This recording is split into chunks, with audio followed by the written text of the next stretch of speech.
कौन घर को पियाज संडा आनी आउ ताकू केमिति भाबरे रांधिबे भाबुछंती जोटा कि छोटठू नहीं बड़ पर्यंत समस्त पसंद आसीबो आउ समस्ते आंगुठी चाटी चाटी खाइबे आउ खाइला परे आपणक प्रशंसा न करी रही परिबे नहीं।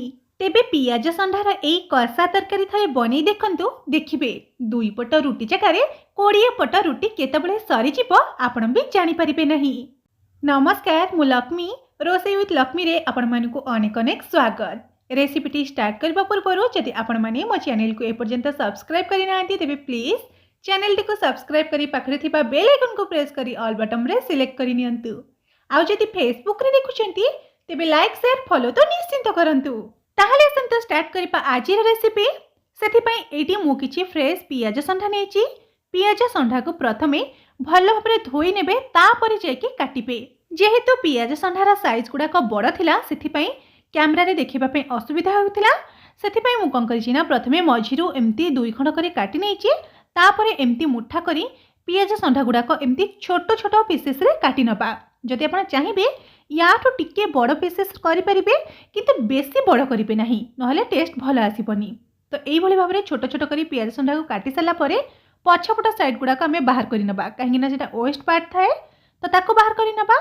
आ पियाज संढार ऊपर भागरे जो फूल गुडाक थाए ताको मध्ये आमे काटिकी बाहर करि नबा। तापरे याकु मध्ये आमे छोटो छोटो पीसेस रे काटिकी रेडी करि नबा। आपण पियाज संढा चकरे जदि चाहिबे पियाज साग भी नहीं परिबे ताकू मध्ये ए सेम प्रोसेस रे काटिकी छोटो छोटो करि नेबे।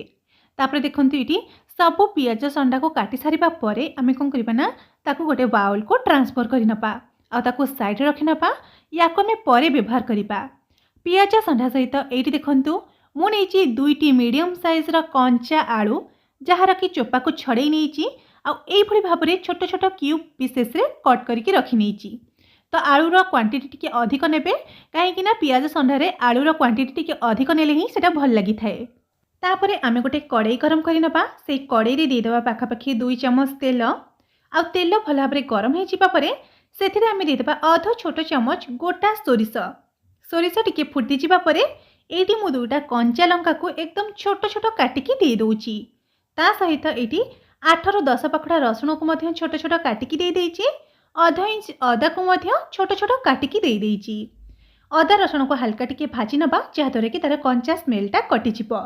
आपण चाहिले अदा रसुण को छेचिकी मध्य नै परिबे। अदा रसुण टिके भाजी जिबा परे एटी मु फाळे पियाज को एकदम छोटो छोटो काटिकी दे दोछि। जेहेतु आम पियाज संढार रेसिपी बनाऊे से अधिक पियाज दबार कौन आवश्यकता नहीं। तो पियाज को हल्का टिके भाजी नबा।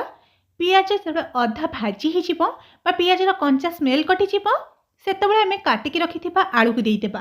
आलू को ये सब जिनस सहित भल भाव में भाजी नबा। आलू भाजी हवा भितर पियाज गुड़ाक भी गोल्डन हो देखु 2 मिनिट पर्यंत आलू को भाजवा से देदेबा आधा छोट चमच लुण बा स्वाद अनुसार लुण 2 ରୁ 3 पिंच देदेबा हलदी गुंड आधा छोट चमच पाखापाखि देदेबा ये आम लंका गुंड ता सहित आधा छोट चमच रू टिके कम देदेबा जीरा गुंड आधा छोट चमच देदेबा धनिया गुंड।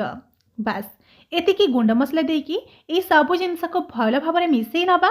आ गैस रो फ्लेम को लो टू मीडियम फ्लेम रे रखिकी गुंड मसलार कंचा स्मेल कटिजिबा पर्यंत याकु मध्य 1 ରୁ 2 मिनिट पर्यंत भाजी नबा। तो ये देखंतु 1 ରୁ 2 मिनिट पर्यंत भाजीबा परे गुंड मसला सहित आलू भी आमर भल भाव में भाजी हो गलानी। तो ये आम कि पानी देदेबा आ पानी देकी ताको पुणी थरे भल भाव में मिसई नबा। आ कवर करी पाखापाखि 3 ରୁ 4 मिनिट पर्यंत मीडियम फ्लेम रे सिझिबा पई छाड़ीदबा। पाखापाखि 3 ରୁ 4 मिनिट परे एटी मु लीड काढी चेक करि नेउछि। आ देखि पारुथिबे जहाँ भी आम पानी देइतले सेटा सुखी गलानी ता सहित आलू गुडाक मध्य भल भाव में सिझी जाइछि आ मसला सब भी भल भाव में कषि हो जाइछि। तो आलू ये भाव में सिझी जावा सिझीगला ये मु गोटे मीडियम साइज टमाटो को एमती बड़ बड़ पीसेस रे काटिकी रखी तो टमाटो को देदेबा। टमाटो को भल भाव में मिसई नबा। तापर आम कौन करबा ना काटिकी रखि पियाज संढा को देदेबा। जदि आप पियाज साग भी नौथिबे तो ताको भी ए स्टेज रे ही देदेबे। तो पियाज संढा को ये सब जिनस संगे भल भाव में मिसई नबा। मिसई सारा पर एथरे बिल्कुल भी पानी देबे नहीं कहीं पियाज संढारू भी बहुत गुड़िए पानी रिलीज हम। से आम आपको ए घोड़े नबा कभर कर नबा। आ कभर कर 10 मिनिट पर्यंत एमती ही कषि चलवा। मझिरे मझिरे ढांकुणी काढ़ी निश्चिंत भाव में एपट सेपट कर दौथिबे नहले एटा तळु पोड़ी जाई पारे। तो ये देखो पाखापाखि 3 ରୁ 4 मिनिट पर्यंत पियाज संडा को एमती कषिबा परे पियाज संडा हल्का टिके सॉफ्ट हो गलानी।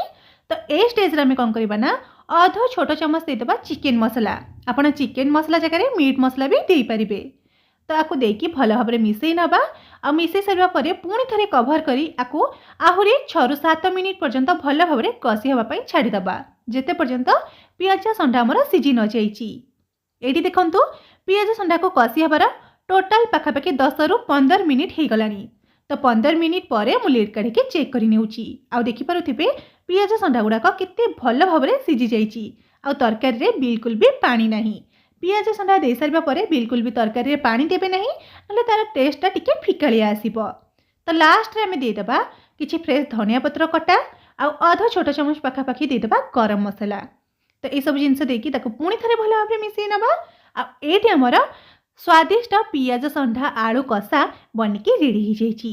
एबे हमें गैस रा फ्लेम को ऑफ करी नबा आ गरमा गरम सर्व करी नबा। याको आपण रुटी परोटा पखाड़ा भात गरम भात सबुथिरे सर्व करि परिबे।